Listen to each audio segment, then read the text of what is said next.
오늘 우리에게 주시는 하나님의 말씀은 창세기 25장에 있는 이 에서와 야곱에 관한 이야기입니다. 창세기 25장 21절의 말씀부터 한번 보실까요? 아주 흥미로운 내용이 많이 나와 있습니다. 창세기 25장 21절 말씀입니다. 이삭이 그의 아내가 임신하지 못하므로 그를 위하여 여호와께 간구하매 여호와께서 그의 간구를 들으셨으므로 그의 아내 리브가가 임신하였더니 그 아들들이 그의 태 속에서 서로 싸우는지라 그가 이르되 이럴 경우에 내가 어찌할꼬 하고 가서 여호와께 묻자온대 여호와께서 그에게 이르시되 두 국민이 내 태중에 있구나 두 민족이 내 복중에서부터 나누리라 이 족속이 저 족속보다 강하겠고 큰 자가 어린 자를 섬기리라 하셨더라.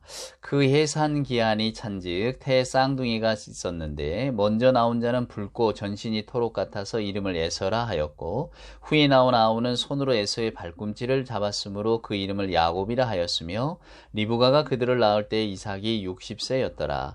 그 아이들이 장성함에 에서는 익숙한 사냥꾼이었으므로 들사람이 되고 야곱은 조용한 사람이었으므로 장막에 거주하니 이삭은 에서가 사냥한 고기를 좋아하므로 그를 사랑하고 리브가는 야곱을 사랑하였더라. 야곱이 죽을 쑤었더니 에서가 들에서 돌아와서 심히 피곤하여 야곱에게 이르되 내가 피곤하니 그 붉은 것을 내게 먹게 하라 한지라. 그러므로 에서의 별명은 에돔이더라. 야곱이 이르되 청의 장자의 명분을 오늘 내게 팔라. 에서가 이르되 내가 죽게 되었으니 이 장자의 명분이 내게 무엇이 유익하리요. 야곱이 이르되 오늘 내게 맹세하라. 에서가 맹세하고 장자의 명분을 야곱에게 판지라. 야곱이 떡과 팥죽을 에서에게 주매 에서가 먹으며 마시고 일어나 갔으니 에서가 장자의 명분을 가볍게 여김이었더라. 아멘.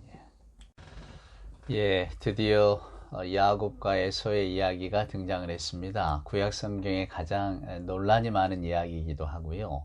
가장 걸림돌이 되는 이야기이기도 합니다. 왜냐하면 야곱이라고 하는 인물이 저와 여러분이 기대하는 즉 하나님께서 축복하실 만한 인물의 상에 부합하지가 않거든요. 그래서 우리는 오늘 이 본문 속에서 굉장히 기이함을 느낍니다. 또 당혹하기까지 합니다. 왜냐하면 어쩐지 우리들이 야곱의 편을 들기가 조금은 주저되는 시점들이 많이 있기 때문입니다. 그래서 오늘 이야기는 여러분 잘 들어주셔야 합니다. 저 역시도 오늘 이 이야기 이제 25장과 그리고 이제 27장에 가면 우리가 너무나 잘 아는 이삭이 이제 그 에서인 줄 알고 야곱을 축복하는 이야기가 나오고 야곱이 이제 에서의 화를 피해서 집을 떠나는 이야기가 나오는데 이게 하여간 굉장히 드라마틱하고 또 낯선 이야기입니다. 우리가 성경에서 이런 이야기를 읽을 수 있을까 할 정도이기 때문에 오늘 아주 재미있게 들어보시면 이 이야기가 주는 신앙의 교훈과 도전을 우리가 깨달아 알 수 있을 겁니다. 야곱의 이야기가 제가 걸림돌이 된다 그랬는데 왜냐하면 이것은 전통적인 신앙관이나 도덕적 교훈과는 잘 어울리지가 않기 때문입니다. 야곱이라고 하는 사람을 우리가 너무나 잘 알고 있기 때문이에요. 자, 그런 이야기는 이제 다 내려놓고 소두로부터 가보겠습니다. 자, 이삭과 리브가가 결혼을 했습니다. 행복하게 잘 살고 있었는데 문제는 자녀가 없다는 거였죠. 그래서 자녀를 구합니다, 이삭이. 그럴 때 하나님께서 리브가의 태 가운데 쌍둥이를 갖게 하십니다. 그런데 이 애들이 뱃속에서 싸우는 겁니다. 아마 뭐 요동을 쳤겠죠. 그래서 리브가가 이삭이 그랬든지 하여간 말하고 하나님께 여쭤봅니다. 하나님, 얘들이 왜 이럽니까? 오늘 성경은 그렇게 나와 있습니다. 우리가 구약 성경을 보면 항상 뭐가 궁금한 일이 있을 때 믿는 자들은 예언자나 뭐 선지자들 찾아가잖아요. 그것처럼 직접 이 이삭과 리브가는 하나님께 가서 하나님, 도대체 우리가 알 수가 없습니다. 왜 이 뱃속에서 이 아이들이 벌써부터 이렇게 막 다투는 걸까요? 그때 하나님께서 들려주신 이야기가 뭡니까? 네 태중에는 벌써 두 민족이 들어있다. 이제 여러분 이게 나중에 이스라엘과 에돔 족속을 이야기하게 되는데 두 민족이 들어있는데 문제는 큰 자가 어린 자를 섬기게 될 것이다 라고 하는 겁니다. 그러니까 세상의 질서, 세상이 인정하는 근본 질서가 흔들리게 될 것이다 라는 거예요. 여러분 이게 굉장히 중요한 포인트입니다. 이 포인트를 놓치시면 야곱에 관한 이야기, 야곱과 에서에 관한 이야기의 전부를 다 놓치는 셈이 됩니다. 자, 하나님께서 분명히 말씀하셨어요. 네 태중에 두 아이가 있는데 그 두 아이는 서로 다른 민족을 이루게 될 것이고 지금 다투지고 있지만 큰 자가 어린 자를 섬기게 될 것이다. 즉 큰 아들이 작은 아들을 섬기게 될 거야. 무슨 이야기입니까? 하나님의 복이 큰 자보다는 작은 자에게 가게 될 거야. 이 이야기거든요. 자, 태어났습니다. 큰아들이 태어났는데 얘는 좀 붉었나 봐요. 몸 색깔이. 그래서 에서, 붉다는 뜻의 에서라고 하는 이름을 붙여주었고, 두 번째 아들이 태어났는데 이 아들의 이름은 잘 모르겠지만 발 뒤꿈치를 잡고 있어서 야곱이라 붙였다고 합니다. 이 야곱의 어원은 그래서 탈취하는 자, 빼앗는 자, 발 뒤꿈치를 붙든 자가 되었습니다. 자, 그렇게 해서 이 야곱, 뭐 영어로 말하면 제이콥이죠. 제이콥이라고 하는 이름을 붙인 사람도 많이 있는데 한번 좀 생각해 보셔야 될 겁니다. 탈취하는 자, 빼앗는 자. 자, 그렇게 이 아이들이 태어나게 되었습니다. 그리고는 이제 이야기가 훅 건너뛰어서 그 아이들이 장성하며 27절에 보니까 에서는 익숙한 사냥꾼이었으므로 들사람이 되고 야곱은 조용한 사람이었으므로 장막에 거주하니 이삭은 에서가 사냥한 고기를 좋아하므로 그를 사랑하고 리브가는 야곱을 사랑하였더라. 자, 이제 이 본문은 나중에 27장으로 이어지는데요. 저는 이 본문을 읽으면서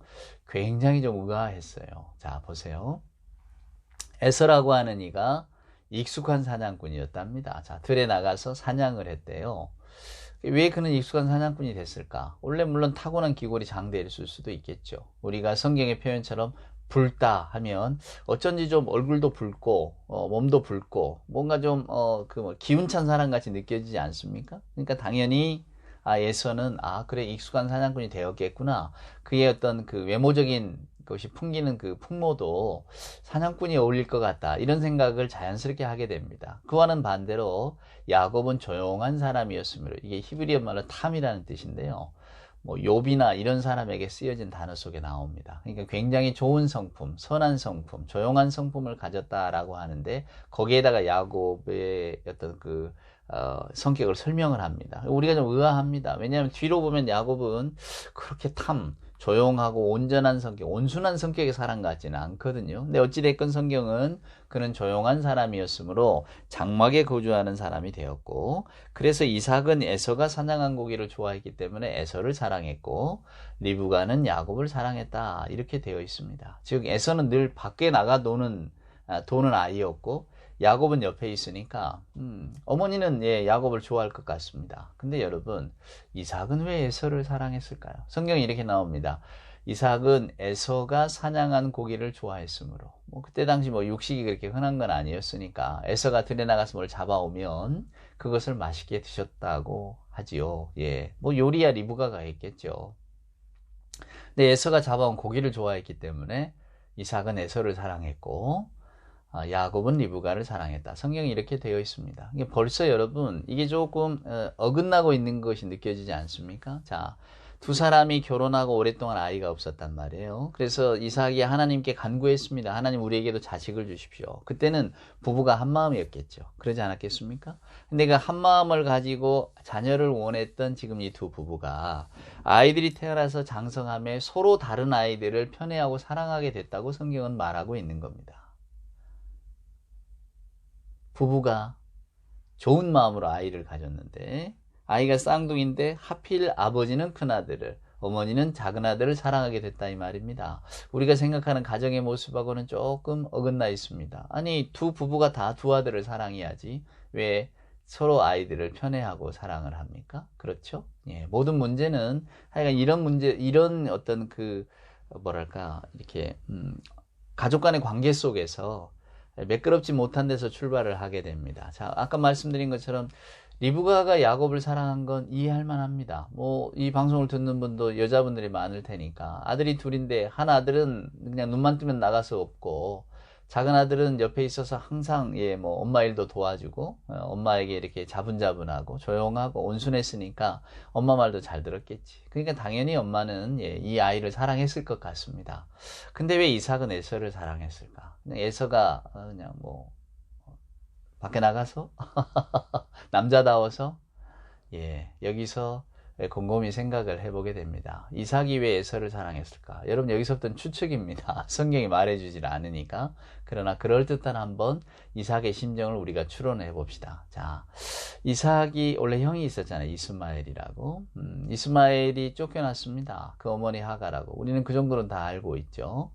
근데 이 이스마엘이 하나님께 신탁을 받은 게 있잖아요. 하나님께서 그는 아주 들나귀처럼 모두와 이렇게 다투게 될 것이고 그가 장성함에 들에 거주하는 사람이 됐다. 성경은 또 이렇게도 말합니다. 그러니까 아주 용맹하고 강한 남자가 됐다는 거죠. 자, 이삭은 어려서 자기 형을 보았습니다. 뭐 다정하게 대하고 서로 형제간에 잘 지냈을 텐데 어찌됐건 어머니 사라가 그것을 제대로 잘 봐주지를 못해서 결국 가정에서 쫓아낸 것 아닙니까? 그러면 하걸과 이스마엘이 집을 나갈 때에 좋은 감정을 가지고 나갈 리는 없겠죠. 자, 이제 아버지 아브라함이 죽었습니다. 그러면 우연하게라도 만약에 길가에서 길을 가다가 이스마엘과 이삭이 마주쳤다. 어떤 일이 벌어질까요?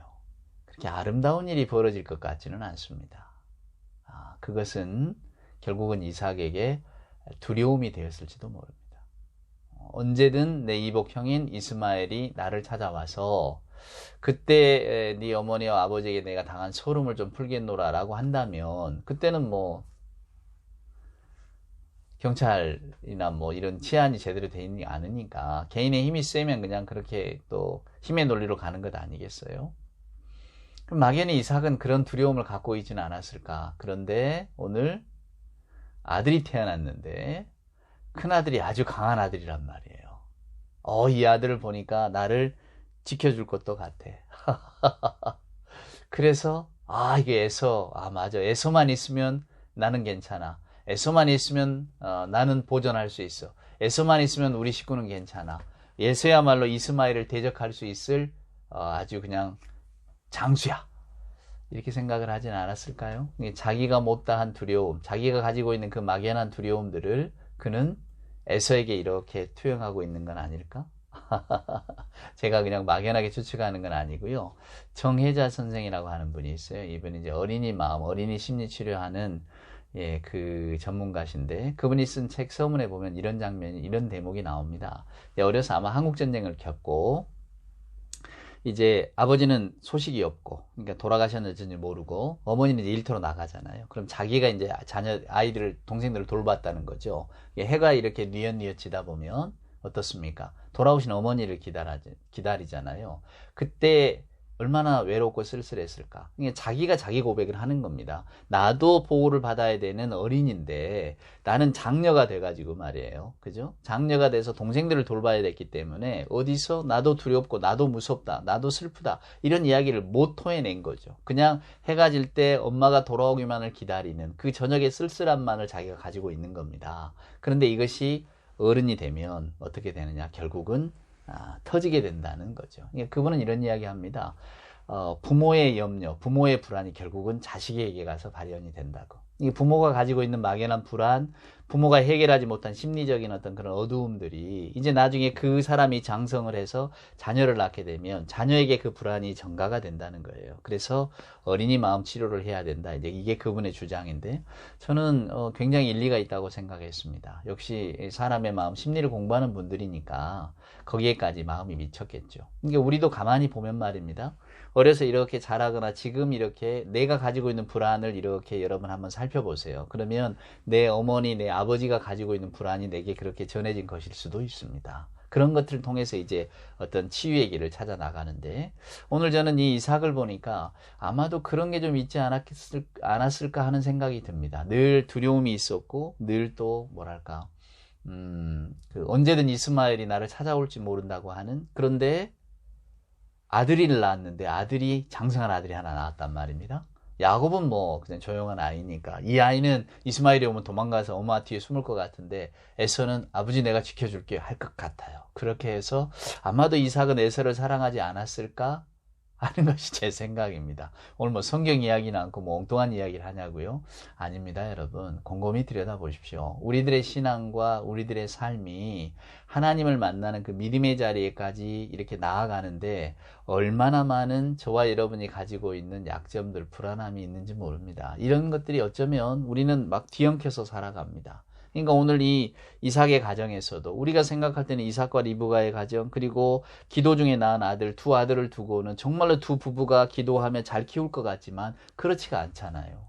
이미 아버지는 큰 아들을, 어머니는 둘째 아들을 이렇게 편애하고 있는 모습으로 나타나잖아요. 이게 역기능 가정입니다. 온전하게 가정이 기능하지 못하는 거예요, 여러분. 이런 아픔들이 비단 이삭과 리브가뿐만이겠습니까? 오늘 우리 주변에도 너무나 편만해 있지 않겠습니까? 근데 이런 것들의 결국은 출발점이 부모의 불안일 수도 있다는 겁니다. 또 한편으로는 저는 이렇게도 생각해 보았습니다. 언젠가 제가 그 소설가 이승우 선생의 글을 읽으면서 이 창세기 연작을 가지고 이렇게 그 글을 썼다고 했잖아요. 사랑이 한 일이라는 소설, 연작 소설 6편이 들어있는데 재밌어요. 한번 보세요. 근데 그분이 거기서 그런 이야기를 하더라고요. 이삭이 왜 에서를 사랑했을까? 그는 에서를 불쌍히 여겼기 때문이다. 이렇게 말해요. 저도 한 번도 그런 생각을 저는 못 해봤거든요. 이삭이 에서를 왜 불쌍히 여겼을까? 여러분, 하나님이 주신 약속이 있잖아요. 부모에게. 근데 이것을 에서가 몰랐을 리가 있겠습니까? 부모가 감추었을 거라고요? 그렇지 않았을 겁니다. 그러니까 이미 에서는 큰아들로 태어났지만 나보다는 저 둘째 아들, 즉 둘째가 너보다 더 큰 자가 되리라고 하는 이미 뱃속에서 하나님의 신탁을 받았잖아요. 자, 에서가 몰랐다 칩시다. 그래도 아버지는 알고 있잖아요. 어머니도 알고 있고. 그러니까 아마 이 아버지는 이 에서를 굉장히 불쌍히 여겼을 것이라 그 말입니다. 이삭에게는 그런 사건이 있잖아요. 자기가 여러분 둘째 아들이잖아요, 결국은. 물론 적자였죠. 자기에게도 이복 형이 있었잖아요, 이스마엘이라고. 하지만 얘는 사라의 아들은 아니었으니까 서자잖아요, 서자. 장자이지만 장자가 아닌 겁니다. 결국 그래서 집안에서 쫓겨나야만 하는 슬픈 운명을 가진 아들이었죠. 이삭이 그걸 보고 자랐단 말입니다. 그러면 이삭이 철면피가 아닌 이상해야 그도 아마 자기 형의 운명에 대해서 생각해 보지 않았겠습니까? 내 형은 어쩌다 저리 되었는가? 나는 둘째지만은 어머니의 정식 아들로 태어났기 때문에 장자의 모든 것을 내가 다 물려받는데, 여러분 이 창세기 25장에 보면 이제 아버지가 죽었을 때 이삭에게 다 주잖아요. 그두라하고 사이에 난 아들들도 있지만 다 적당히 떼어주고 다 멀리 보내버립니다. 그리고 이삭에게 모든 것을 다 주는 거예요. 이게 장자권입니다. 장자의 축복이에요. 이게 고대 근동의 모든 사람들, 모든 집안에 있었던 일입니다. 이삭도 자기가 모든 것을 다 받았잖아요. 그럴 때, 형이야, 원래 그냥 첩의 아들이니까 할 수 없는 것이고, 나는 그냥 내 모든 것을 다, 내 운명이 다 그런 것을 어떻게 하겠는가? 말이야. 그죠, 여러분? 그렇게 생각했을까? 그러지는 않았을 것 같아요. 아마도 이삭도 자기 형의 이스마엘의 운명을 보면서 어쩌면 사람의 일이라는 게, 어쩌면 사람의 인생이라는 게 이럴 수가 있겠구나 생각했지 않겠습니까? 근데 지금 자기가 아들을 낳았어요. 근데 에서는 이미 하나님으로부터, 태중에서부터 한쪽으로 젖혀진 아들 아닙니까? 에서를 바라볼 때마다 어떤 짠한 마음이 있지 않았을까요, 여러분? 에서가 아까 이 들에 익숙한 사냥꾼이었다. 여러분, 에서가 왜 밖을 떠돌았을까요? 건강해서? 원래 그냥 집에서 공부하기 싫어서 그냥 밖에 나가서 놀았다. 이럴 수도 있죠. 우리가 그 시절을 안 살았고 에서를 본 적이 없잖아요. 근데 여러분 한번 이렇게 생각해 보세요. 에서는 그 집에서 있을 자리가 없었던 건 아니었을까? 장남이었지만은 이미 장남의 권위를 다 빼앗겨 버린, 이미 어려서부터 뱃속에서부터 그런 신탁이 주고갔다는 것을 알았다면 그가 그 집안에 있을 자리가 있겠습니까? 어차피 집안의 축복은, 집안의 기둥은 저 둘째에게 갈 것인데, 그럼 나는 어떡하겠습니까? 나는 밖에 나가야죠. 여러분 마치 우리 조선조 세종 이야기 생각나지 않으십니까? 세종이 원래 셋째 아들이었잖아요. 충녕대군. 근데 그 큰아들 둘째 아들 다 보고는 이거 안 되겠다. 그래서 둘째는 일부러 그냥 밖으로도 나가고 큰아들도 일부러 좀 더 못된 짓 하고 돌아다니고. 왜? 셋째에게 왕위를 물려주려고. 그랬대잖아요. 사실인지 어쩐지 우리는 알 수 없지만 그랬다지 않습니까? 아마 에서는 그런 마음이지 않았을까? 내가 이 집안에 있을 자리가 없구나. 나는 장자의 역할을 못하겠구나. 그러니까 일찌감치 그냥 밖으로 이렇게 나가서 떠돌아버린 건 아니었을까요? 어쩌면 하나님의 선택을 받지 못한 자가 갖는 쓸쓸함이 있는 거죠. 이스마엘이 그랬고 에서가 그랬고.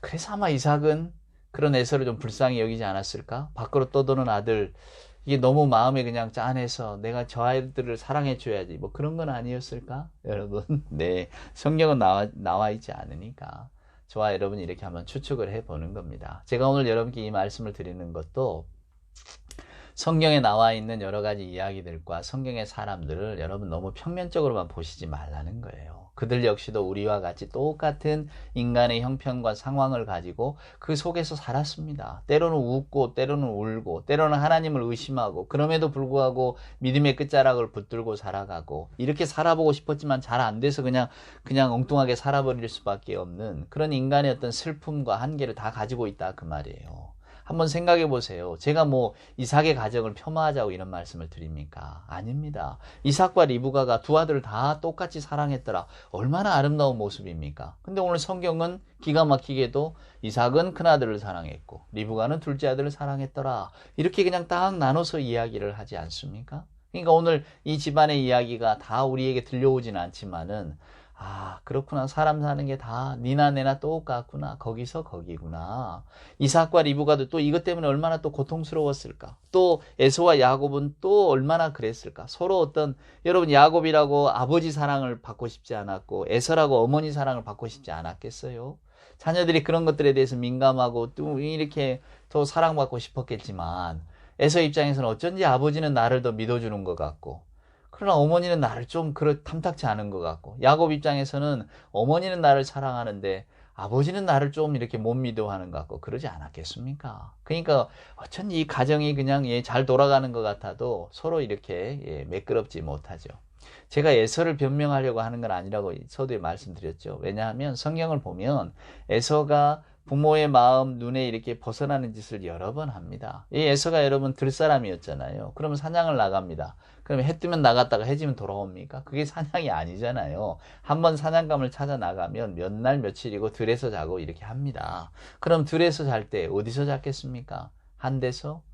뭐 돌 밑에서? 그랬을 수도 있겠죠. 근데 나중에 창세기 26장에 이렇게 쭉 읽어보면 이삭과 리브가가 근심하는 장면이 나와요. 뭐 때문에 근심하냐면 에서가 이방 여인들을 취한 겁니다. 이방 여인들을 취한 것 때문에 골치 아파요. 유딕과 바스닷이라고 하는 여자 때문에 리브가가 고민하는 게 나오고요. 또 27장에 가보면 또 굉장히 이삭과 리브가의 마음이 근심이 되었다. 이 에서가 그 이방 여인들을 취한 것 때문에 근심이 되었다고 말합니다. 그러니까 이삭 역시도 그의 아내 리브가를 이 외삼촌 라반의 집에서 데려온 거잖아요. 그러니까 아브라함이 멀리 한 6,000km 떨어져 있는 곳까지 보냈잖아요. 한 달을 넘게 가야 되는 그 길들을 보냈습니다. 그 종을. 왜 그랬을까? 가나안 여자 중에서 안 취하려고. 왜냐하면 이 사람들의 생각이나 풍습은 이미 다 하나님으로부터 멀어져 있는 사람들이기 때문에 어떤 신앙의 순수함을 지키려면 내 집안 사람들을, 그래야 내가 내 신앙을 전수를 하니까 그런 마음이 있지 않았겠어요? 그런데 이 큰아들이 밖에 나가서 돌아다니면서 그냥 이방 여인들이 이렇게 다 취하게 되는 겁니다. 그러니 여러분 얼마나 속상했겠습니까? 또 결정적으로는 창세기 28장에 보면 에서가 말입니다. 자신의 아내들이 이삭과 어머니 리브가의 마음을 이렇게 흡족하게 못했는 걸 알았어요. 그렇게 해서 여자를 하나 데려오는데 누구를 데려오냐면 이스마엘의 소생인 마할랏을 데려옵니다. 결혼한답시고. 자기 이복형의 딸을 데려오는 거예요. 이스마엘이 누굽니까? 쫓겨난 아들 아닙니까? 그러니 얼마나 기가 막혔겠어요. 이삭 입장에서 보면 아버지하고 그 아버지가 쫓아낸 그 집, 그 형, 이복형, 그 형의 소생을 또 아내로 삼겠다고 데려왔으니까 그것도 우리 핏줄이니까 괜찮지요 하고 데려왔으니 아이고 이 생각이 모자란 아들을 어찌하겠습니까? 그렇습니다. 근데 오늘 이제 이 본문의 말씀을 통해서 제가 여러분에게 말씀드리고 싶은 거는 그렇습니다. 하나님께서 이 순서를 바꿔놓으셨잖아요. 그러니까 어쩌면 아까 말씀드린 것처럼 에서가 만약에 그 하나님의 미리 동생에게 축복을 주셨다고 한 하나님의 마음이 거기 가 있다는 것을 알아서 나는 들에 나가야 되겠다. 내가 이 집에 있을 자리가 없구나. 밖으로 또 돌아다니는 아들이었다면 그래서 아버지 이삭이 그 에서를 더 이렇게 연민을 가지고 사랑했다고 한다면 물론 이스마엘의 어떤 그 언제 돌아올지 모르는 복수의 어떤 그 칼날 속에서 나를 지켜주겠지 하는 마음도 있었을 수도 있겠죠. 근데 만약에 이삭이 생각할 때 에서가 아이고 저 불쌍한 자식 큰아들인데 큰아들의 어떤 그 축복을 못 받았구나. 만약에 그렇게 생각했다면, 그렇게 해서 이삭이 더 에서를 편애하기 시작했다면, 이 잘못이 누구에게 있을까요, 여러분? 아니, 왜 하나님께서 이 인간의 질서를 흐트러 놓으셔가지고, 이 가정에도 그냥 큰아들에게 축복을 주시면 되지, 왜 둘째에게 그냥 복을 주신다고 해가지고, 이런 어떤 그 사단을 불러일으키시는가 생각할 수도 있지 않겠습니까? 거기에서 여러분, 우리가 이 성경 말씀의 핵심이 들어 있습니다. 여러분, 고린도전서 생각나십니까? 바울이 이런 이야기를 합니다. 하나님께서는 천하고 약한 것들을 들어서 강한 것들을 부끄럽게 하신다. 우리 주님이 이 땅에 오실 때에 말구유에 오시잖아요. 어떤 거대한 황제의 모습으로 오신 게 아니었잖아요. 그리고 주님은 실은 그때 당시 로마의 권력자들 또 어찌됐건 유대교의 지도자들에 의해서 모함을 받고 십자가에 달려 돌아가셨습니다. 어느 누구나 기대하는 메시아의 모습은 아니죠. 메시아는 승리의 메시아고 메시아는 힘의 메시아 아닙니까? 세상의 모든 질서를 다 바꿔버릴 메시아인데 오히려 세상에 졌습니다. 세상에서 죽임을 당했습니다. 근데 그 죽임당한 예수가 사흘 만에 부활하셨다 그 말입니다. 바울이 볼 때는 이것이 복음의 핵심입니다. 여러분 오늘 이 말씀을 보세요. 고대 세계에는 장자가 우선입니다. 이것은 누가 흔들려야 흔들 수 없는 인간의 질서였어요. 그러니까 장자에게 모든 것이 다 갑니다. 그런데 오늘 하나님께서 그 질서를 흔들어 놓고 계세요. 오늘 우리는 야곱을 생각합니다. 야곱 별로 좋은 사람 같지는 않은데 무례한이고 사기꾼이고 거짓을 행하는 자고 이게 무슨 약속의 손자냔 말이에요. 믿음의 조상 아브라함의 어찌 손자의 모습이 이럴 수 있느냐 그 말입니다. 어쩌면 하나님의 그 선하신 목적이 이 이기적인 사람, 자기중심적인 사람, 이 사람 야곱에게 이렇게 집중됐다는 것은 우리가 선뜻 받아들이기가 어렵잖아요. 그렇죠? 근데 여러분 오늘 하나님께서 야곱을 선택하는 이야기를 보세요. 하나님은 하나님의 방식대로 야곱을 선택하시는 겁니다. 인간의 질서가 아니에요. 오히려 인간의 질서는 뿌리째 지금 흔들리고 있습니다. 인간의 질서가 견고하려면 하나님께서 그냥 에서에게 축복을 주시면 됩니다. 우리는 왜 하나님께서 야곱을 선택하시는지는 알지 못해요. 단지 말라기도 그렇고 신약성경도 그렇고 하나님이 에서는 미워하시고 야곱은 사랑하셨다. 왜 에서는 미워하고 야곱을 사랑하셨는지에 대해서는 성경은 말하지 않아요. 그냥 하나님께서는 야곱을 선택하셨다고 말합니다. 그때 이 야곱의 선택이 저와 여러분에게 던져주는 신앙의 교훈은 뭡니까?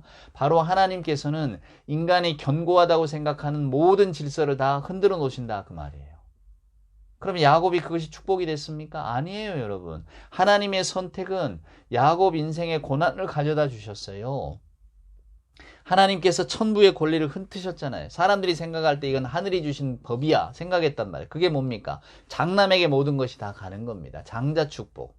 강한 자 축복. 강한 자가 다 갖는 것이 세상의 질서예요. 집안의 강한 자는 누굽니까? 큰아들입니다. 그래서 그 장자에게 다 가는 거예요, 여러분. 그것이 불과 얼마 전까지도 우리 곁에도 있지 않았습니까? 지금도 뭐 나이 드신 어르신들은 그래도 집안에 장남이 있어야지. 아무리 딸들이 많아도 그 밑에 어린 막내 동생이 있어도 장남이지, 네가 장남이 역할이지, 크지. 이렇게 생각하는 분들이 아직도 계시지 않습니까? 이게 여러분 인간이 가지고 있는 질서입니다. 근데 오늘 이 야곱의 이야기를 통해서 하나님께서는 그 질서를 흔들어 놓으시는 거예요. 근데 그 질서가 흔들립니다. 흔들릴 때에 그 복의 약속을 받은 사람은 그러면 하나님의 보호하심 아래 아무런 갈등이 없느냐? 아니란 말이에요. 야곱 역시 형의 축복을 가로채므로써 형의 미움을 받잖아요. 그리고 어떡합니까? 집에서 쫓겨납니다. 여러분 놀라운 일이에요. 뭐가 놀랍냐면 성경을 읽어보면 야곱이 눈이 어두워져서 축복했다고 하잖아. 이삭이. 그렇게 해서 아들에게 에서에게 축복해 주려고 내가 건강할 때 축복하마 하고 에서에게 이렇게 사냥한 음식을 잡아오게 합니다. 그런데 야곱에게 축복이 가버렸잖아요. 에서가 길길이 날뛰고 너무 분해서 막 울음을 터뜨립니다. 에서는 야곱을 죽이겠다고 결심을 해요. 근데 왜 에서가 야곱을 안 죽입니까? 야곱을 안 죽이는 게 아니라 못 죽이는 거예요. 왜 못 죽입니까? 아버지가 살아계시니까. 근데 축복을 주고 금방이라도 돌아가실 것 같은 이삭이라고 하는 아버지가 몇 년을 더 사셨습니까? 그 이후로 20년을 넘게 더 삽니다. 놀라운 일이에요, 여러분. 이게 정말로 하나님의 계획 속에 톱니바퀴처럼 돌아갑니다. 그러니까 우리가 생각할 때는 에서의 화가 야곱을 죽이겠다 생각했지만 금방 돌아가실 줄 알았던 아버지가 안 돌아가시는 거예요. 20여 년의 세월을 살아 계십니다. 그동안 에서의 마음이 어떻게 됐겠습니까? 우리는 창세기 32장을 보면 압니다.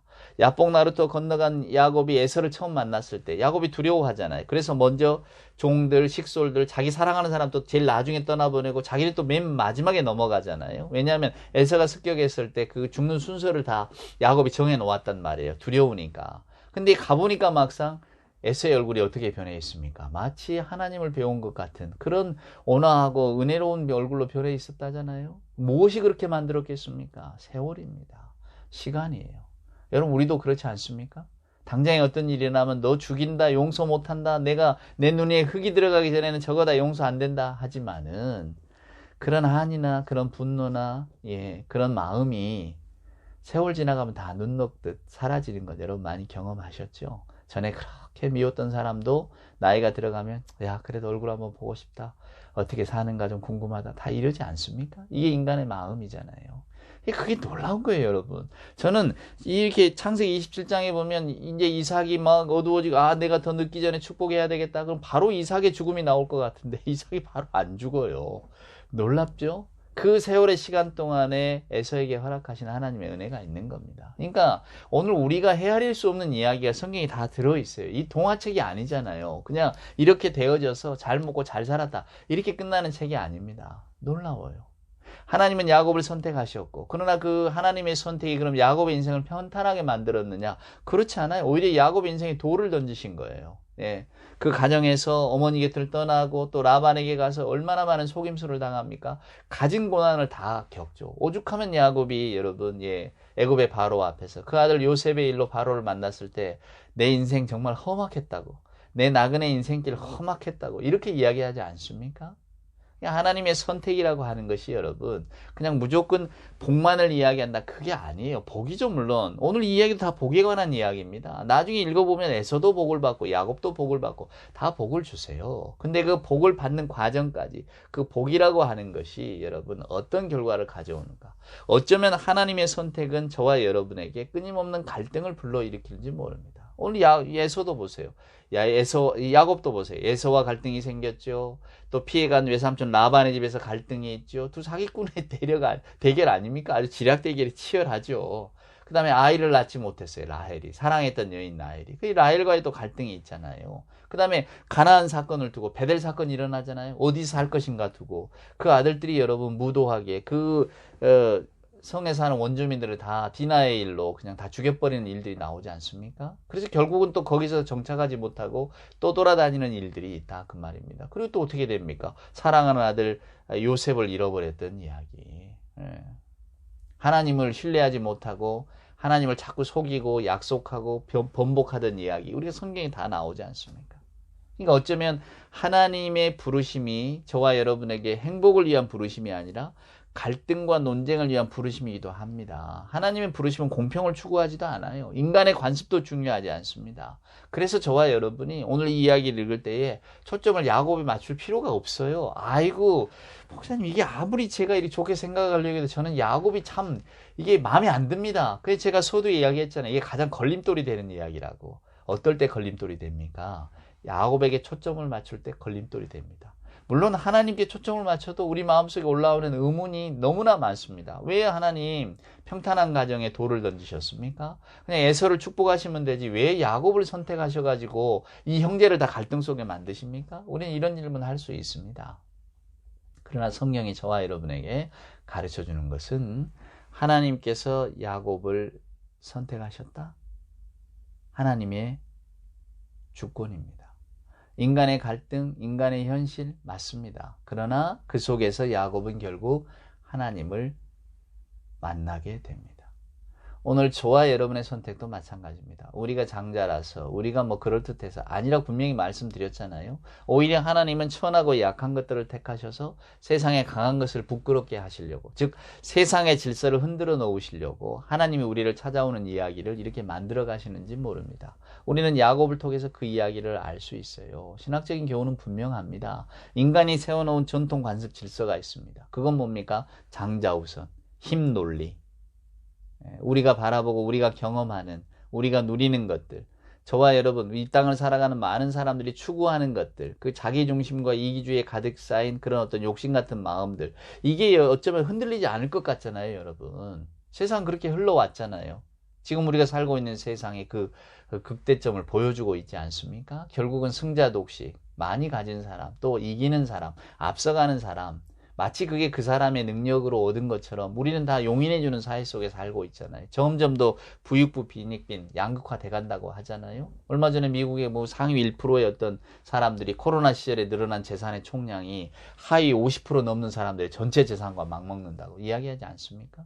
우리는 이런 불평등한 세상에 살고 있지만 어느 누구도 이것이 잘못됐기 때문에 바꿔야 됩니다. 이야기하는 사람이 없어요. 왜? 사람의 욕망이 다 그 많은 것들을 추구하고 또 능력 있는 사람이 많은 걸 가지는 걸 당연시하게 생각하니까 이게 우리가 생각하는 세상의 질서입니다.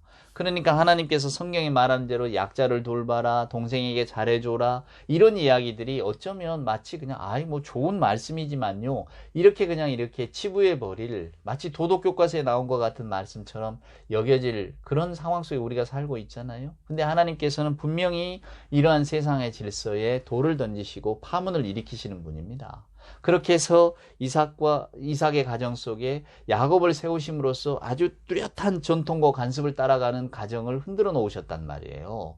장자중심주의를. 그러니까 사도 바울은 그런 것들에 정통한 사람이 보고는 아 그렇구나, 예수 오심도 그러하구나. 유대인들이 예수를 받아들이지 못한 게 그거 아닙니까? 메시아는 힘 있는 메시아여야 되고 다윗의 영광을 재현할 메시아가 되어야 되는데 그게 아니다 그 말이에요. 그래서 우리는 예수를 받아들일 수 없다. 어떻게 가난한 갈릴리 그 나사렛의 그 가난한 목수의 요셉의 아들이 우리의 메시아가 된단 말이냐? 아니다 그 말이에요. 제가 지금 로마서를 이렇게 계속해서 이제 읽어가려고 합니다만은 거기 로마서에 보면 바울도 그런 이야기합니다. 나 복음을 부끄러워하지 않는다고. 바울이 왜 그런 말을 합니까? 사람들이 복음의 핵심인 예수를 부끄럽게 이야기했기 때문에 그렇습니다. 야 그거 나사렛 그 천한 목수 아들이라며, 십자가에 죽은 사람이라며, 아무것도 없는 사람이라면서 이렇게 멸시했단 말이에요. 어떻게 그런 사람을 그리스도로 우리가 받을 수 있겠느냐. 근데 바울은 그게 아니라고. 이것이 하나님의 능력이라고, 하나님의 권능이라고, 이것이 예수 그리스도의 힘이라고 이렇게 강하게 강변하고 있잖아요. 오늘 우리도 마찬가지입니다. 우리가 바라보는 세상의 질서가 견고해 보이고 야 내가 예수 믿는다고 발버둥 치지만은 그래봐야 무슨 의미가 있겠는가. 세상은 다 제 갈 길을 가고 이 뭐랄까 이 세계 질서는 그냥 변치 않을 것 같은데 아닙니다. 이거보다 더 강한 힘이 있습니다. 그게 바로 하나님께서 약속하시고 하나님이 인간의 역사 가운데 섭리하시는 그 작용입니다. 그것이 하나님의 힘입니다.